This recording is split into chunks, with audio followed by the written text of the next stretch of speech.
Então, boa noite, eu vou começar a revisão, tá? Primeiro, eu vou fazer um apanhado do... Opa, acho que agora vai. Dos textos, né, dos artigos. Os artigos, eles são postados para fundamentar, né? Eu coloquei lá vídeos na aula de revisão, postei todo o material. Postei todo o material lá. Novamente, então, os artigos, eles são para dar uma fundamentação teórica. Então, tem aqui o artigo, a pedagogia hospitalar, né? Eu coloquei um artigo para dar uma fundamentação, na pedagogia hospitalar. Daí eu coloquei um aqui sobre a formação e o desafio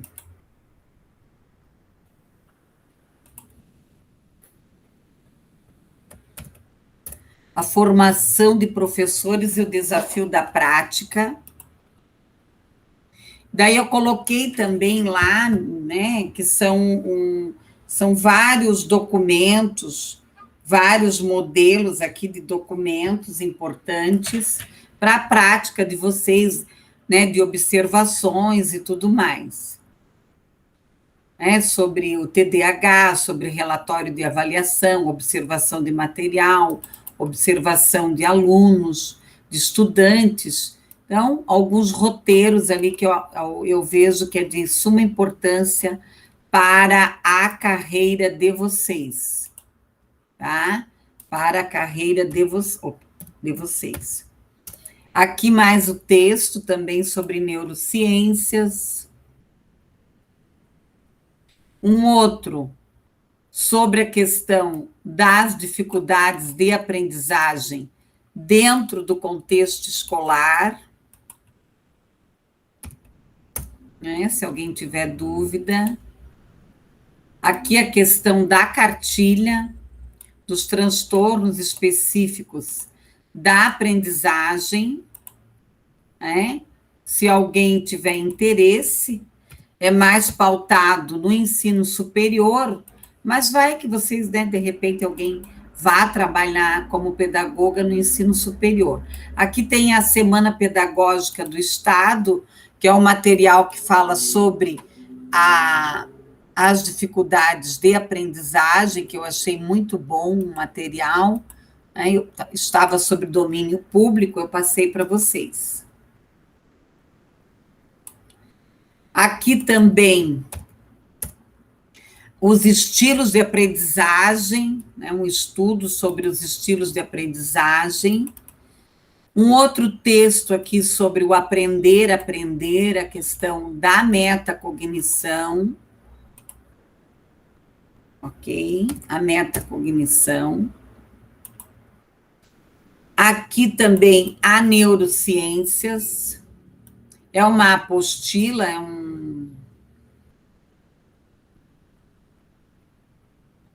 é um trabalho bem complexo, é um programa, aliás, é uma dissertação de mestrado, tá? É uma dissertação de mestrado, eu achei muito bom de passar para vocês essa dissertação de mestrado.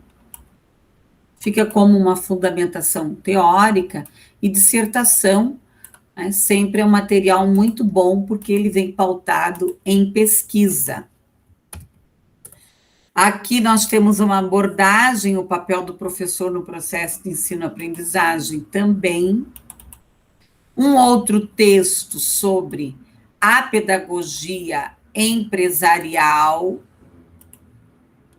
sobre a pedagogia empresarial. E aqui também a tecnologia na educação, no contexto histórico e no papel da diversidade. Eu achei esse artigo muito bom, foi publicado em 2000 e agora, que eu não estou conseguindo voltar.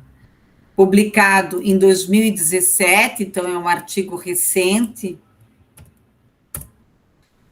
É um artigo recente, ok? Então, os artigos aí. Agora eu vou dar uma repassada nos slides. Tudo que tem nos slides tem sempre o artigo para trazer aí uma maior fundamentação para vocês. Então, vamos lá.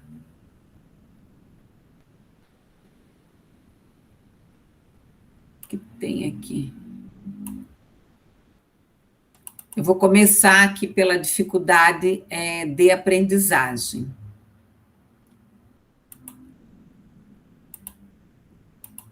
Qualquer coisa, vocês me chamem aí. Está abrindo ainda.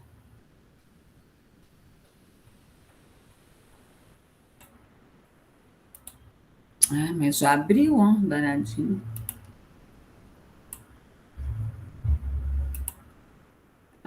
Ai, o que deu aqui?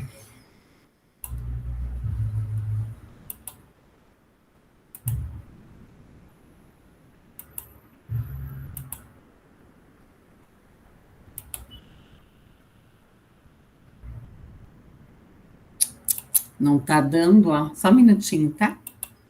Vou ver o que rola aqui.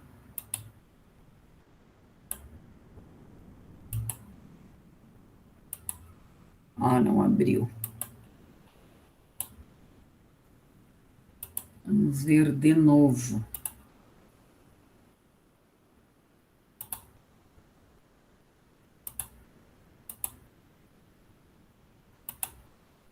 Agora foi. Bom, pessoal, então eu vou falar um pouquinho sobre o normal e o patológico. É claro que eu vou fazer uma revisão, né? Então, aqui nós temos o que é aprendizagem? É o processar, o armazenar, o estruturar. Aqui eu vou ter, né, o processo de informação. Sempre eu vou trabalhar a aprendizagem através dos processos sensoriais, neurológicos, psicomotores e psicológicos. Aqui nós temos o cérebro, então o lóbulo frontal, o lóbulo occipital, o lóbulo temporal e o lobo parietal.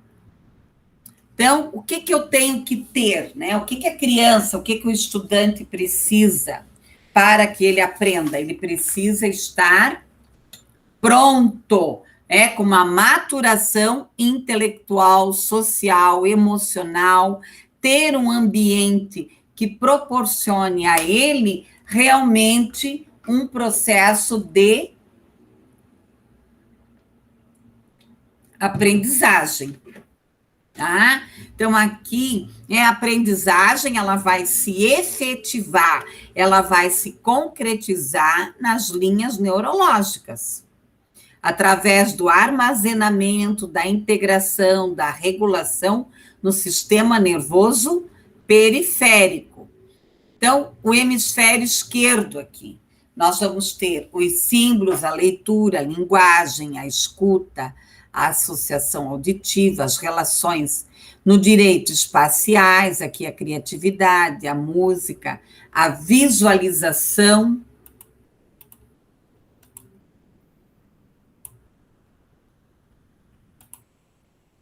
A visualização. Opa, peraí. A questão aqui da dificuldade de aprendizagem referente a grupos heterogêneos, aquisição, sempre entendendo o que é dificuldade de aprendizagem, o que é transtorno e o que é deficiência. Então, a dificuldade de aprendizagem, ela está relacionada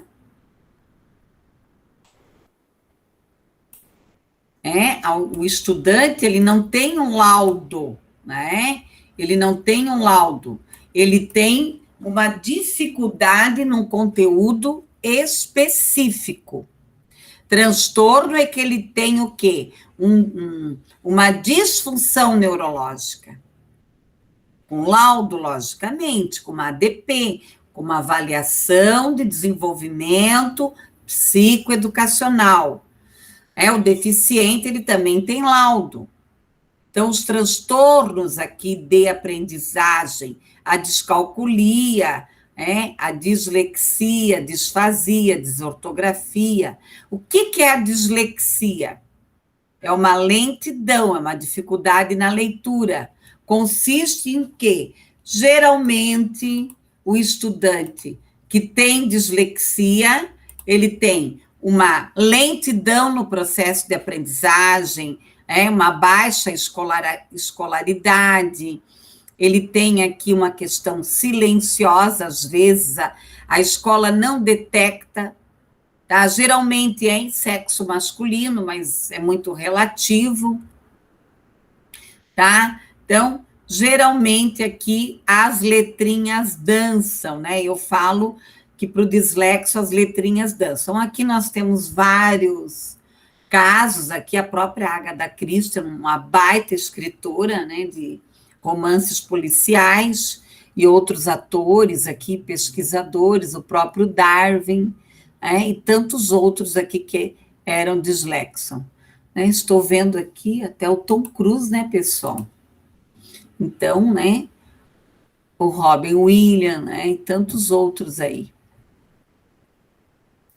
Músicos, né, também.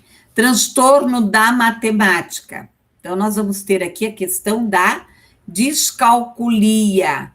Vai ter problema em conceitos, em símbolos, em cálculo. Cada caso é um caso. Isso não quer dizer que ele vai ter todas essas dificuldades aí. Às vezes, de copiar números, cifras. Pode ter aqui um problema de aprendizado, uma lentidão, ser desatento.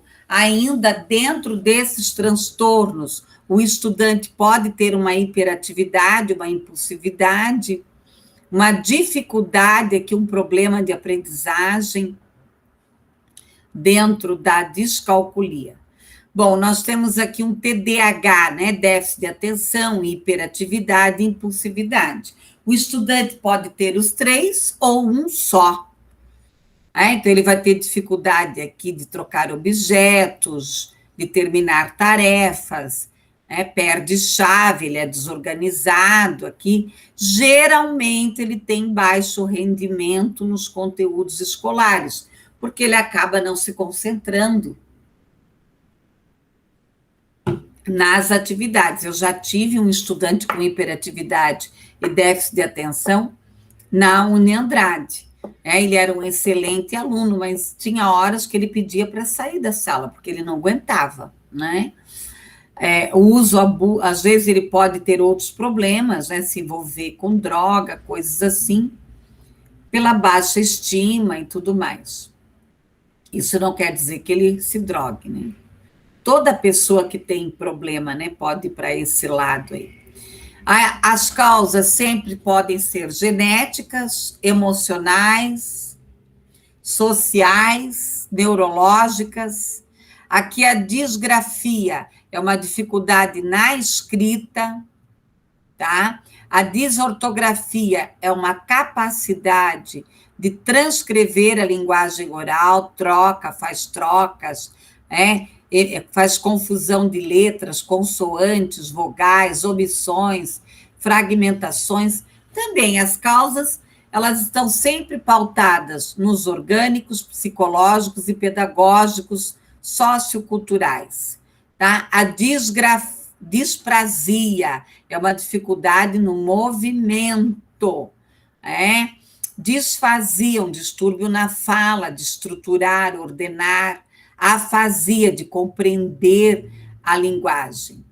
Aqui, todos esses transtornos de aprendizagem podem levar aqui a um problema de orientação espacial, confusão de símbolos, incapacidade, problemas aqui, falta de oportunidade, às vezes o ensino fraco, prejuízo, deficiência intelectual, fatores emocionais graves, e a escola sempre deve proceder naquilo e enfatizar aquilo que o estudante sabe fazer. Cuidar aqui, prestar atenção no estudante. Aqui nós temos um texto do Ziraldo já lançou alguns livros sobre essa questão da discriminação. A estrutura cognitiva. Todos nós temos capacidade de aprender. A aprendizagem, ela se desenvolve através, de novos esquemas, através da acomodação e da assimilação. Os problemas aqui que atingem o processo de dificuldade de aprendizagem, às vezes outras síndromes, deficiência intelectual, o próprio TEA, o autismo, a questão aqui da oralidade, da escrita, às vezes o estudante, ele precisa desenvolver esses aspectos. Onde está a causa, o que fazer, como promover, como levar esse estudante ao sucesso.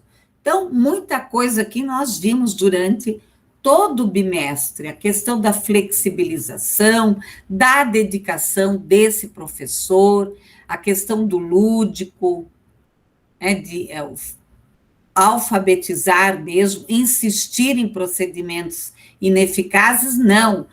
Vamos ver o que está dando certo.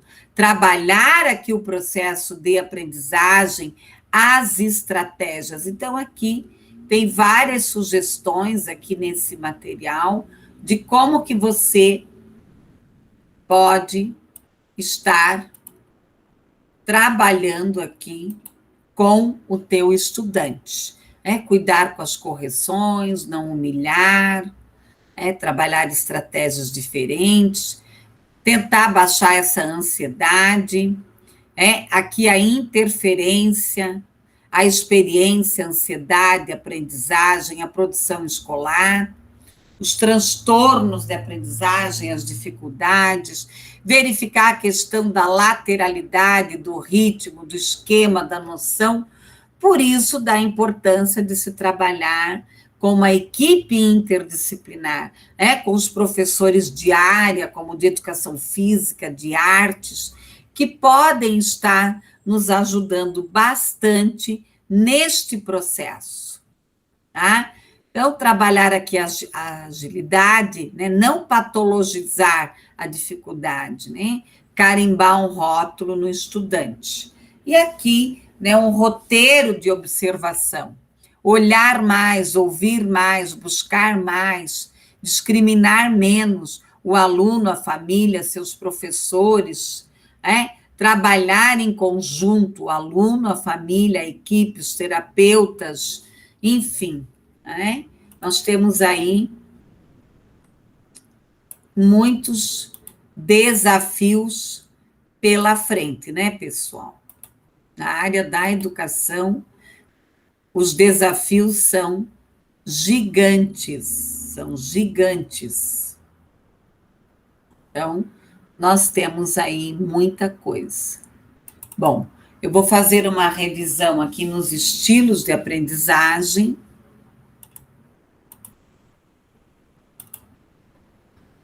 Vamos ver se vai dar certo. Qualquer coisa vão perguntando, tá, pessoal? Todas as aulas estão gravadas, então todos os materiais estão postados. A prova é de pesquisa, é só cuidar para não fazer cópia. Introduzindo o tema, dos estilos de aprendizagem aqui. Nós temos diferentes maneiras de aprender, um conjunto aqui de características, de estilos de aprendizagem, de modelos, de autores, de ensino, de concepção, de qualquer relatório psicopedagógico aqui. O que é um estilo de aprendizagem? São diferentes âmbitos, características. Então, é o estilo de se vestir, é o estilo de música, o estilo de ser de cada um, tá? Os estilos são como conclusões, aptidões, que são cognitivos, que você pode aprender com o meio, mas você pode trazer também alguma questão genética. Então, segundo o Bloom, são características pessoais, biológicas, de questões cognitivas, afetivas, fisiológicas, tá? Que você vai desenvolvendo e ampliando no decorrer da sua vida. Então, eu posso ter aqui a questão, como que eu vou fazer essa investigação, tá? Segundo os autores aqui, o Garcia, inventários, testes, observação, entrevistas, análises, Então, eu vou fazer aqui uma investigação, tá? Então, as necessidades imediatas, a própria emoção, as necessidades físicas, psicológicas, e aqui eu vou ter, né, a experiência concreta, reflexiva, ativa, conceptual, O que é essa experiência concreta? Esse sentindo, a experiência ativa, o fazendo, tá? A conceituação abstrata, o pensamento, a observação reflexiva. Quem são, né, segundo Gold aqui, as categorias que ele dividiu? Existem vários pesquisadores, existem outros roteiros, outras categorias aqui de inteligência.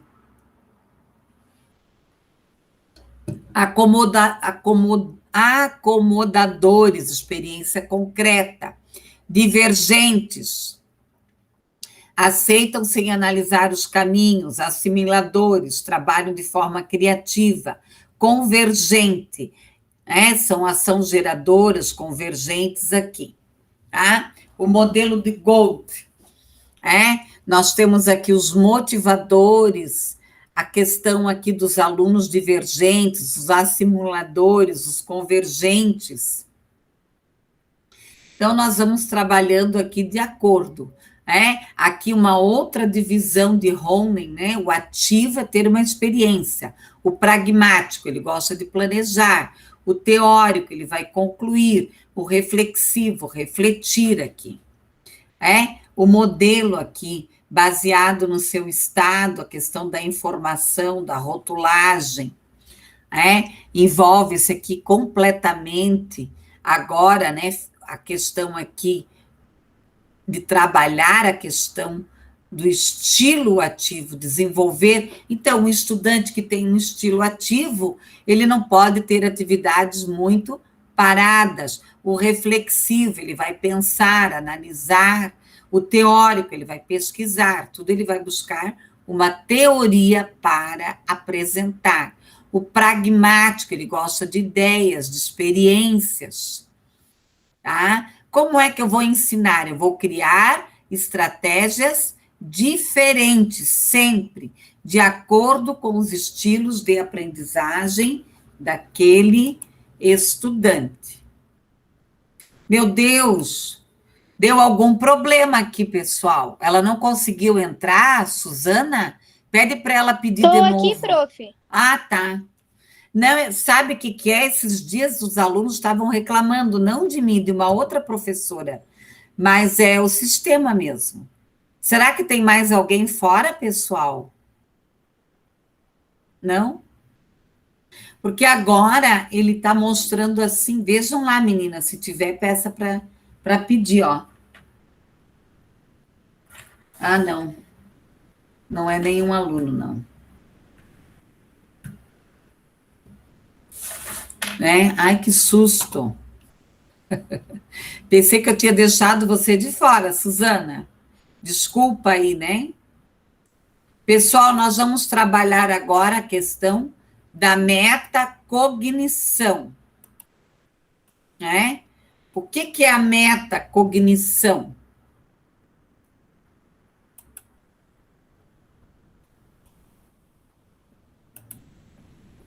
Então, a metacognição, eu vejo a metacognição uma grande possibilidade no processo de aprendizagem.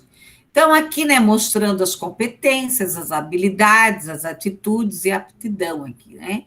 As várias saídas aqui em relação à relação do cachorro aqui com o seu dono. Nós temos que pensar em quê? Na nossa cultura, no pensamento, nas perguntas. Que perguntas que eu vou fazer para esse estudante? Então, eu posso perguntar assim, É? Ah, você fez um bolo. Como que você fez esse bolo? O que que você colocou primeiro? Ah, você escreveu essa frase. Como que você elaborou essa frase?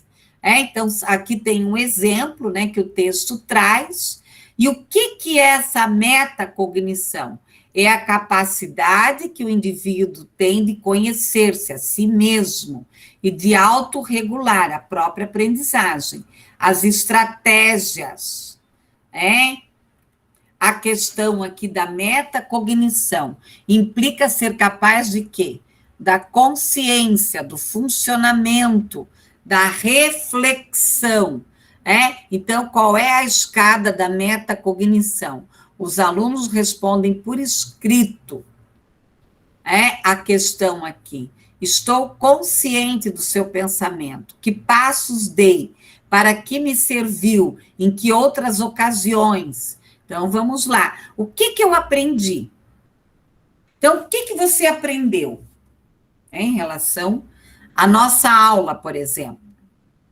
Que passos você deu? Aonde você evoluiu em relação a essa disciplina? O que que você melhorou? Para que serviu? Em que situações vocês podem estar utilizando os conteúdos desenvolvidos nesta disciplina? A questão aqui da ênfase, do explícito, o tamanho da aula, né? Do ensinar aqui. Aqui eu achei muito interessante, se penso o que estou pensando, o que penso o que estou pensando, estão muito enganados. Às vezes o professor, ele quer adivinhar o que o estudante está pensando. Então, etimologicamente, a palavra metacognição significa cognição, a faculdade de conhecer o próprio ato de conhecer, ou, em outras palavras, analisar, avaliar como se conhece. Aqui nós temos, então, o fluxo do aprender, o autoconhecimento, as características, o conhecimento, as estratégias, a avaliação e a correção. Galera, aqui, ó, aprendizagem, atender para o motivo, o planejamento, as tarefas, a reflexão, o planejar, o diversificar, o condensar, a quantidade adequada aqui, tá? Então, nós temos aqui o processo, né, da metacognição. Ela nada mais é do que organizar os pensamentos, organizar essa estrutura. Então, tem gente que tem é desorganizado e também a mente é desorganizada. Começa a fazer uma coisa, vai fazer outra, não tem uma sistematização. E aqui nesse slide é um resumo, né? O que é cognição? É a aquisição do conhecimento. O que é a metacognição? É a conscientização dos estudantes sobre seus próprios conhecimentos, a capacidade de compreender, controlar, os processos aqui da metacognição. Ok? Tá tudo bem aí, meninada? Tudo bem, prof. Eu tô como Sônia, mas é o nome da minha mãe. É o pronome. Tá bom, sem problemas. Eu verifiquei ali mesmo que entrou uma Sônia. Mas é que tem que, às vezes é preciso, né? Usar outro domínio. Vamos estudar um pouquinho da neurociências. Pessoal, isso é fundamental que o professor, nós professores, entendamos como o cérebro funciona, tá? Então, eu tenho que trabalhar aqui. Qual é a contribuição da neurociência? Como que eu vou utilizar a neurociência dentro da sala de aula? Então, eu vou trabalhar o quê? A curiosidade intelectual. Então, instigar esse estudante, fazer perguntas, jogar as perguntas a ele. E você joga e ele responde. Ele responde, você pergunta de novo e vai instigando. levar esse estudante a pesquisar, a busca de informação, a análise do problema, o levantamento de hipóteses, a busca de fontes de informações aqui. Então, a questão da neurociências, dos benefícios da educação, das aulas dinâmicas, o professor aqui refletir sobre sua prática, sobre suas contribuições, entender o cérebro. Eu tenho insistido muito com vocês neste processo. A neurociência não é um receituário, mas é uma visão científica, é um estudo, é um processo de aprendizagem. O que é o hipocampo, né? É aqui onde os novos neurônios se formam, as novas estruturas. Então, muitas vezes, o estudante ele tem alguma disfunção, né, nesse processo. Bom, colegas, vamos entender um pouco sobre a função do lóbulo, a linguagem, o pensamento, o lóbulo frontal aqui, a emoção, o pensamento abstrato. Então, dentro do lóbulo frontal, nós temos o que aqui? O desenvolvimento desses processos da emoção, do pensamento. Então, se o estudante tem dificuldade nesta área, eu vou trabalhar atividades para desenvolver mais esta área. O lóbulo temporal, a audição, occipital, a imagem, reconhecer as cores, visão, profundidade, distância. O lóbulo parietal aqui, as sensações, os sentidos, o tato, a dor, o calor, os lábios, a língua. Aqui eu repeti o quadrinho para fixar, né, o papel do lóbulo frontal aqui, que é o pensamento, a escrita, a fala, a linguagem, a articulação, né, da linguagem, o lóbulo parietal, sintetizar aqui o lóbulo temporal, os sons, entender a linguagem, o lóbulo occipital, o processamento, a percepção visual. Então, o que é esse lóbulo frontal? Pessoal, o lóbulo frontal é onde se desenvolve a leitura, a escrita, então, as atividades mais complexas aqui. Um pouquinho sobre a psicanálise, a questão de que a criança, ela nasce com reflexos primitivos decorrentes aqui de aspectos orgânicos, promoverá aqui a organização, o psiquismo, a construção do mundo interno. A aprendizagem ocorre aonde? No cérebro, através aqui do alicerce frágil. A aprendizagem produz o quê? Mudanças estruturais do cérebro. A educação permite o quê? Através da ação, do circuito, do registro, das técnicas, que este cérebro se desenvolva. A questão da amígdala, né, que é uma estrutura subcortical situada no lóbulo temporal, que ela que vai trabalhar as experiências. Então, tem, às vezes, estudantes que têm algum problema nesse processo. O cérebro, aqui o sistema biológico, que ele é flexível, que a criança, a questão da plasticidade, a neuroplasticidade, e nós vamos ver aqui, então, o papel da neurociência, que é o funcionamento do sistema nervoso, a pedagogia, que vai trabalhar com a educação e aprendizagem, e a psicologia, que vai trabalhar aqui também com o cérebro e comportamento. Dicas da neurociência para a sala de aula. Receitas, não são receitas, mas são algumas dicas. Estimular os sentidos, isso eu tenho insistido bastante com vocês, recontar, rever, repassar. E aqui, vocês vão verificar. Olhem só, como é importante eu conhecer os estilos de aprendizagem desse estudante. Despertar a curiosidade, dormir bem, a motivação, a alternância de atividades, as emoções aqui, a questão da ansiedade, do sucesso, do medo, das emoções, do ambiente. a empatia. Colegas, a pior coisa que tem é você estar num ambiente que você não está bem, que você não está confortável. A participação aqui, as avaliações, a questão do conhecimento, da consolidação dos estudantes que se estressam.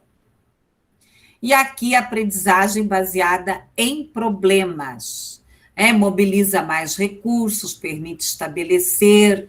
Aqui o professor apresenta uma proposta, aí vai ter uma discussão, a sessão, o encontro, a busca, a organização de ideias. Eu gostei muito desse desenho que ele vai trazer aqui a questão do problema, da associação livre, da estrutura, da formulação, da construção aqui, da comparação.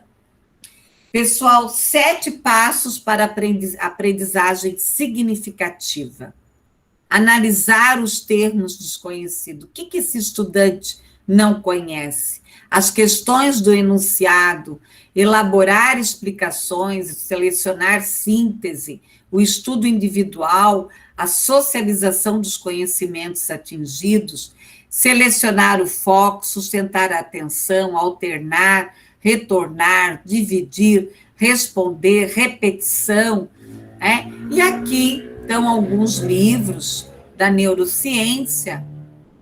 Eu gosto muito aqui da nossa querida Rosita. E também lá na biblioteca virtual nossa, da instituição, tem muita coisa, pessoal. Outro dia, de vez em quando eu entro, dou uma olhada, tem muita coisa, muita leitura para nós aí.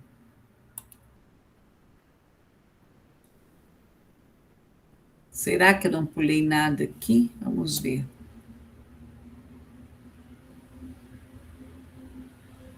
Não. O professor aqui, o seu papel.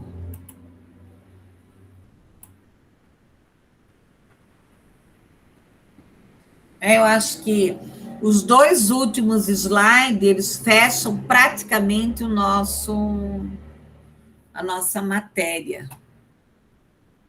Começou a falhar, ó. Só um pouquinho, pessoal.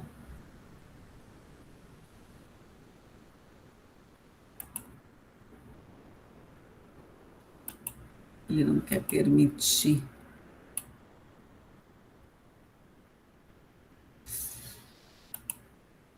Ai, estava indo tão bem.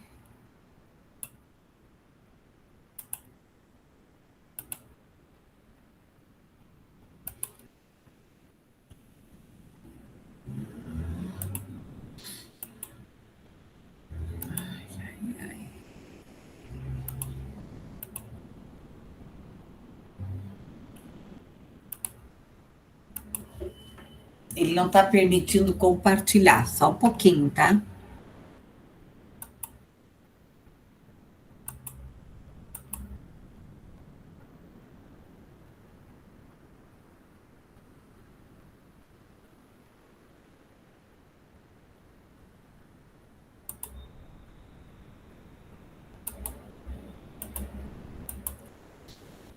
É um danadinho. Ver se ele volta.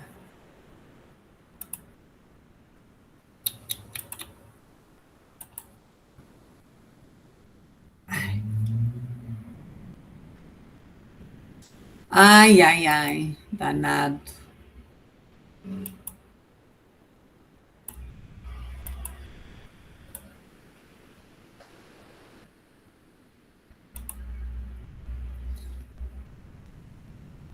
Proteção. Pessoal, fiquem aí, tá? Eu vou sair e entrar de novo, tá bom? Mas não saiam. Vou ter que fazer isso. Tá bom, prof. Não saiam, tá? Só eu vou sair. Ele bloqueou.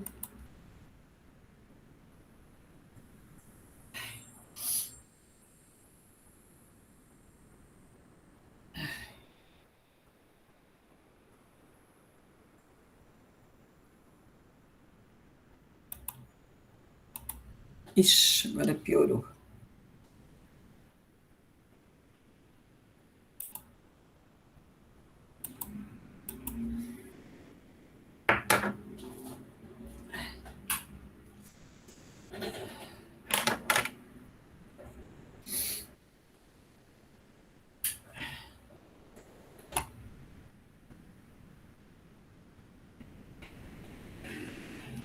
Eu vou ter que sair.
Pronto, agora vai. Desculpa aí, né, pessoal? Não sei o que está acontecendo. Agora vai.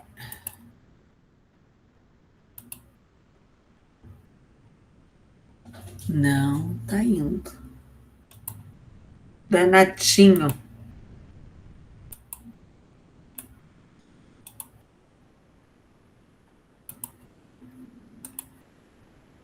Ele tá me aprontando, vocês viram?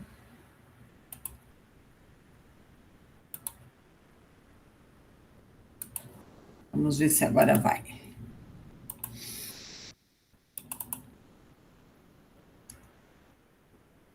Coisinha danada.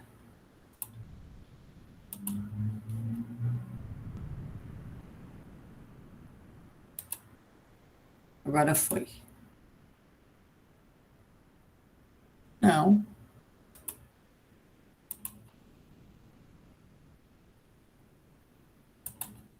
Não acredito.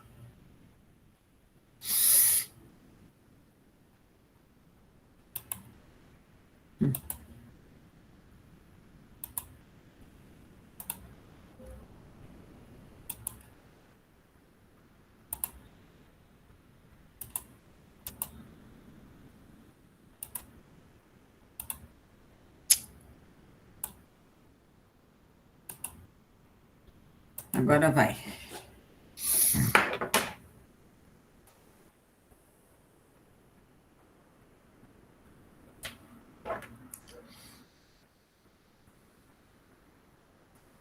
Pessoal, então, o papel do professor, né? Eu sempre insisto em que na formação do professor.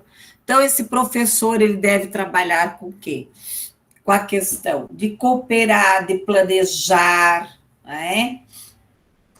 De se ajustar aqui na questão aqui do esclarecimento, do domínio, do estímulo, essa formação do professor, a questão da experiência, do saber, do saber da disciplina, então ele precisa ter conhecimento da área que ele atua, mas também ele vai aqui, né, desenvolver aqui a questão dos seus desafios da sua prática pedagógica.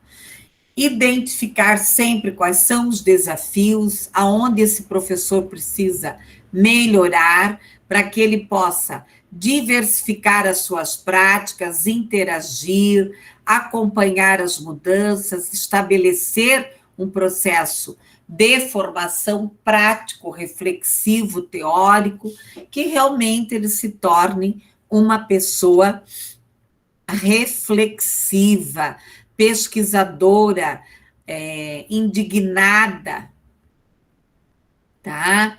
A questão aqui da flexibilidade, dos desafios, a questão da formação, da compreensão humana, da atitude inquieta, da curiosidade aqui, do pensar, da história.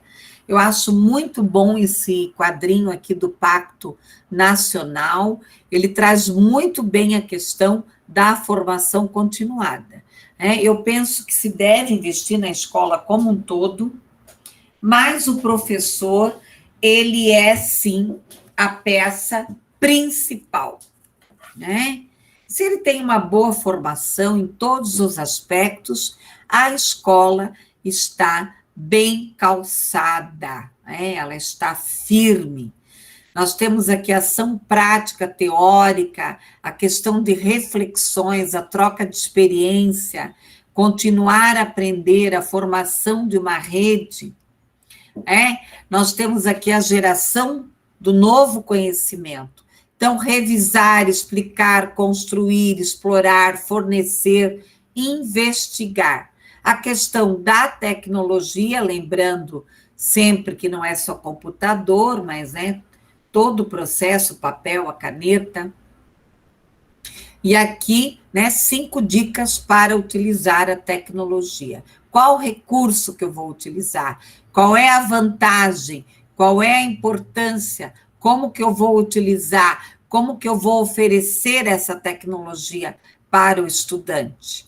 Trabalhar com projetos é fundamental, ou o professor leva a proposta, ou ele cria a proposta, ele pode envolver parceiros, a comunidade, ter questionamentos abertos aqui, apresentar ao público os processos, a oportunidade, as necessidades, a exploração aqui. A questão da metodologia de 10 passos aqui. Quais são as melhores práticas, as ferramentas, os templates, os exemplos práticos, a melhoria contínua, a resposta ágil.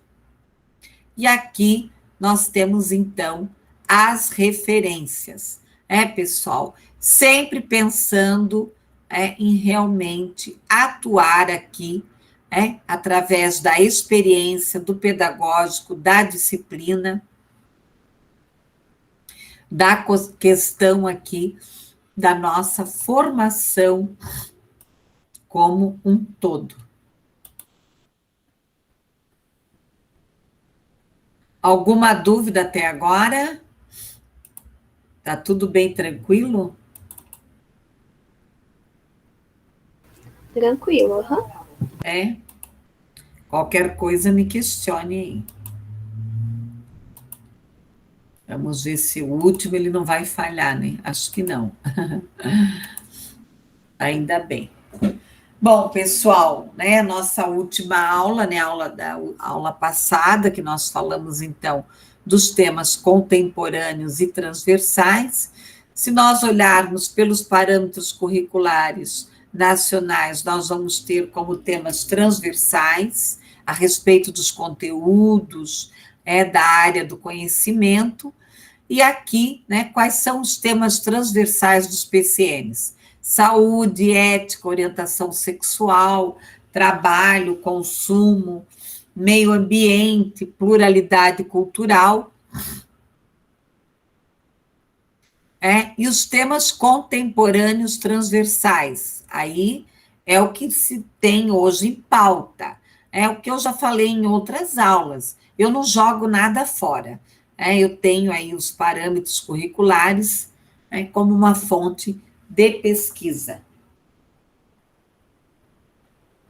E hoje nós vamos ter quem? A BNCC, que vai chamar de temas contemporâneos transversais.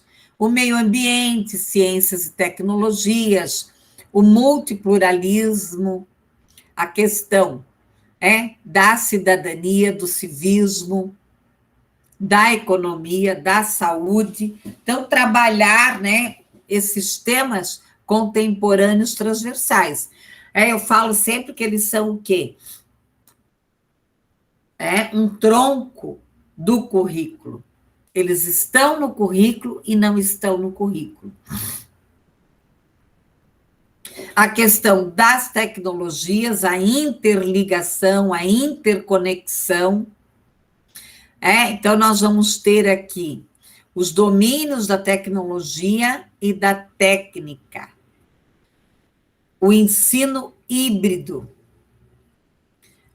A questão dos debates, das ferramentas, da pesquisa de campo, da leitura, exercícios, os projetos.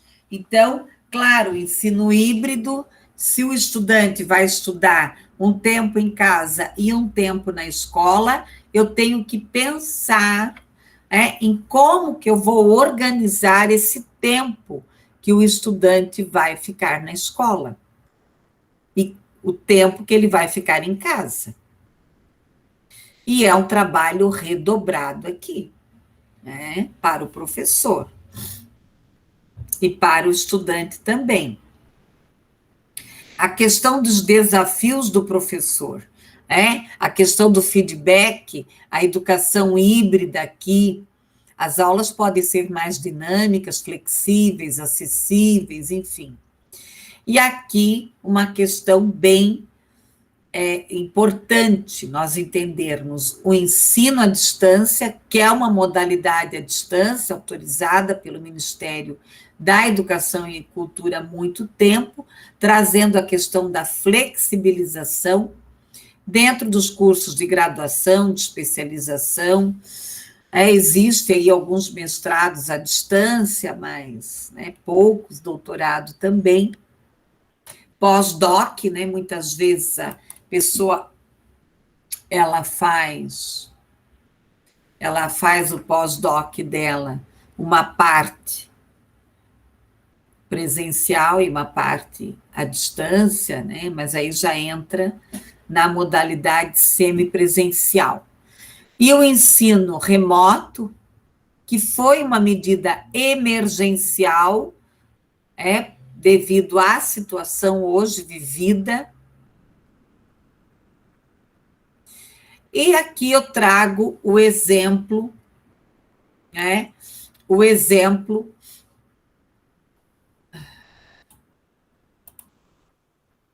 deixa eu ver se está aparecendo, tá? O exemplo do PDCA, que é o plano de ação, que na escola nós utilizamos bastante, ou para resolver uma situação de estudante, ou uma questão de formação de professores. Então, o que é esse agir, o checar, o planejar e o fazer? É uma ação corretiva, o padronizar, o verificar, o acompanhar, o localizar, o estabelecer, uma execução do plano, colocar. Então, aqui nós temos o quê? A solução de problemas, habilidades para adquirir o quê? Novos conhecimentos, uma cooperação, uma comunicação, um pensamento criativo. Então, eu posso trabalhar aqui com plano de ações, com soluções de problemas, ou com família, com os estudantes, com grupos de estudantes, com um grupo de funcionários, e a mediação de conflitos, uma nova cultura de convivência. Então, isso nós temos insistido muito, a sociedade de maneira geral. Muita gente chama assim, a turma do bem e a turma do mal, mas não é por aí, Então, aqui eu vou ter o quê? A alegria, a tolerância, o respeito, a compreensão, a convivência, a justiça, a cooperação, a liberdade. Tem muita gente levantando esta bandeira. E a escola ela precisa ser um ambiente de equilíbrio mental também, emocional, um ambiente que favoreça um relacionamento adequado. de boa convivência. Aqui nós vamos ter, então, o quadro. Será que essa escola é inclusiva?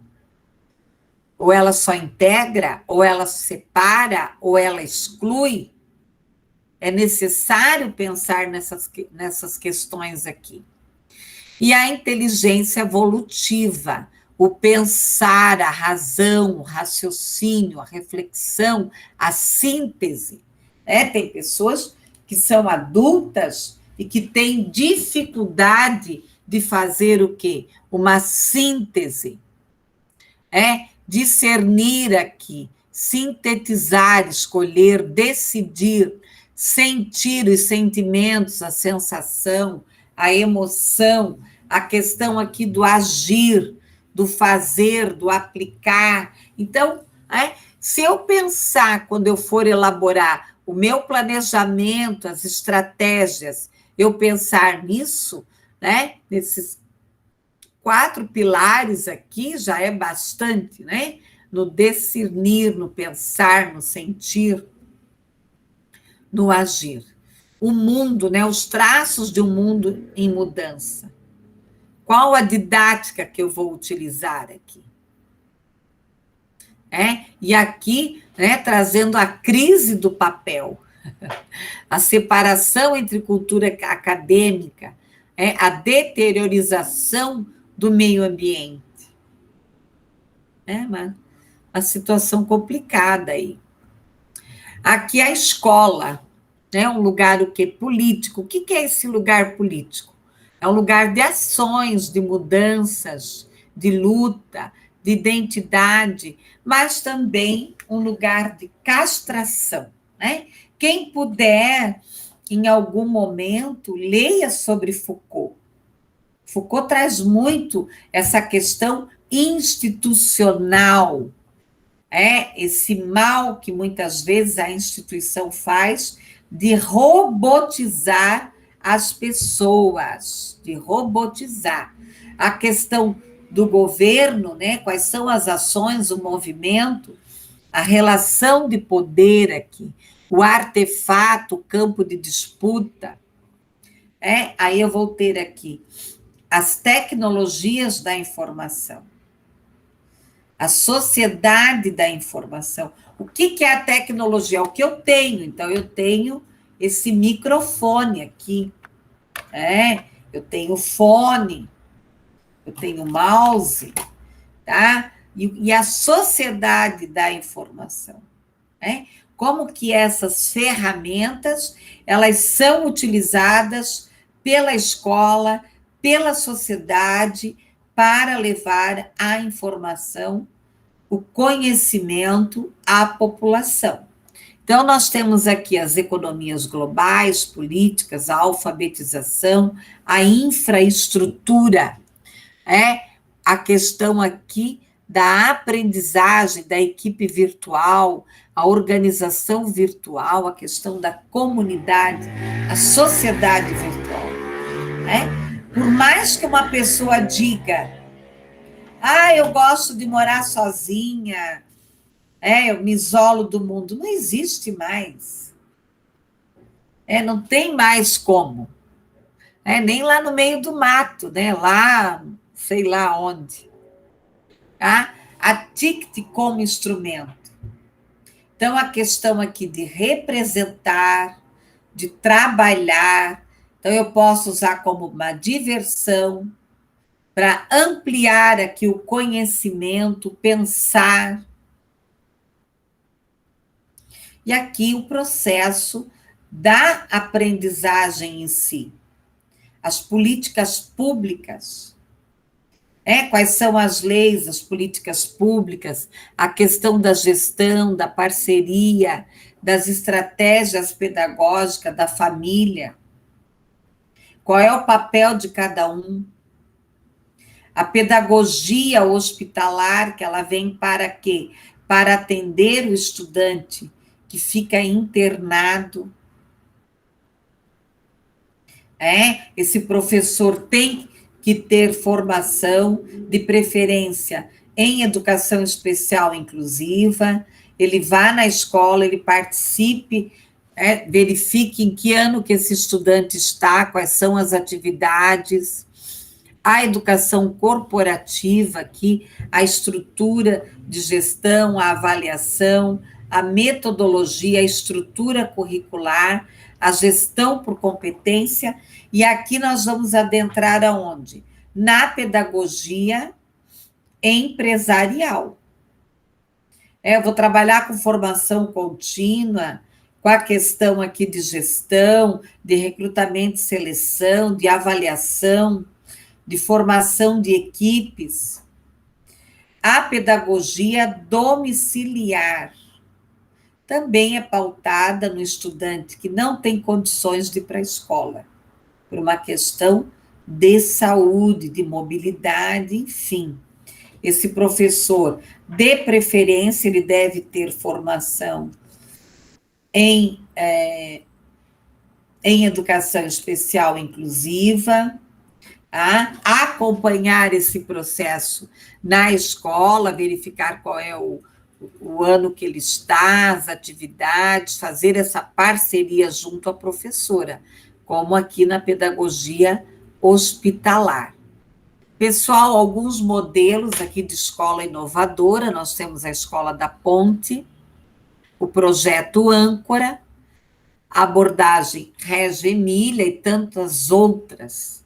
E aqui, eu apresentei aqui alguns livros para vocês, a questão do ensino híbrido, a personalização e a tecnologia, a sala de aula inovadora, o psicólogo como mediador na educação inclusiva.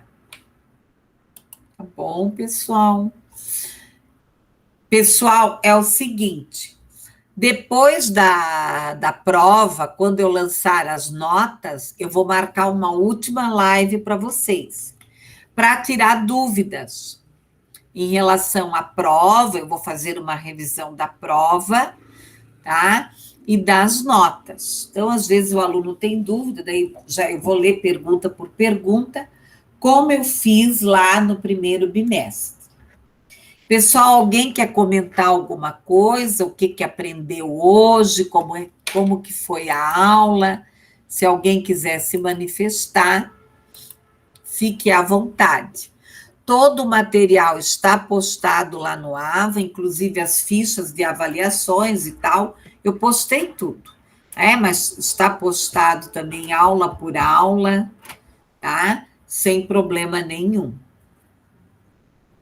Alguém quer comentar alguma coisa? Como é que foi nessa disciplina para vocês?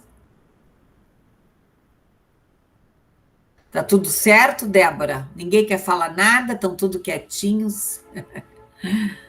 Preocupados aí com as bancas, né? Sim, professora. Tô ficando nervosa já. Não, mas apresenta o trabalho, né? É uma apresentação de trabalho um pouco mais elaborado, mas é de boa. É de boa, pode ter certeza. Ai, tomara, professora. Seja bem tranquilo. Mas é tranquilo, né? É tranquilo. Tá bom? Mais alguma questão?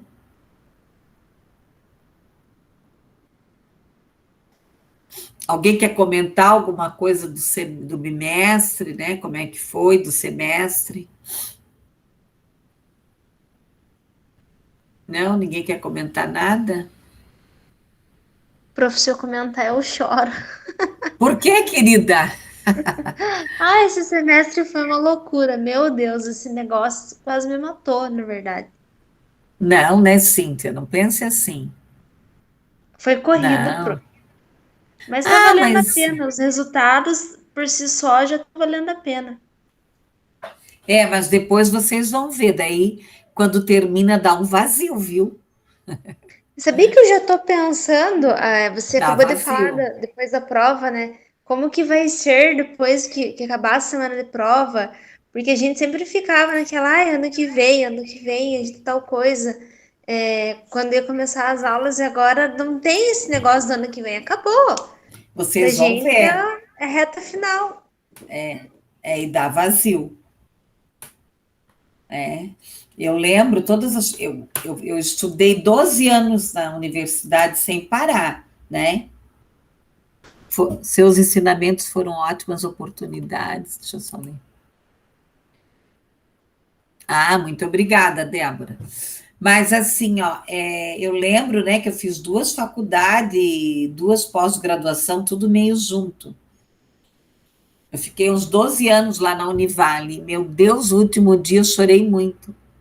Foi muito difícil para mim. Claro que eu nunca parei de estudar, né? Eu fiz acho que 10 especialização, 2 mestrados, sei lá o quê. Formações, né? Várias e tal. Mas, gente, eu chorei muito. Meu Deus, como eu chorei. Prof, eu sempre Isso. digo que a faculdade é uma relação de amor e ódio, né? Lá você viu os teus É, melhores momentos da tua vida e teus piores momentos. Que você tem vontade de sair correndo e se arrepende amargamente de ter feito a matrícula. mas é que a minha geração era uma geração diferente dessa, né? A gente não ganhava nada pronto. Eu fazia os trabalhos datilografados, o manuscrito. Eu ficava madrugadas e madrugadas estudando. O professor não mandava ler o artigo, era um livro de um dia para o outro, né? E se você fosse reclamar, azar era teu. Então, hoje, né, tem muita coisa que facilita. Ok, meninada? Então, boa sorte para vocês, tá? Eu vou gravar a aula lá. Eu vou parar a gravação agora.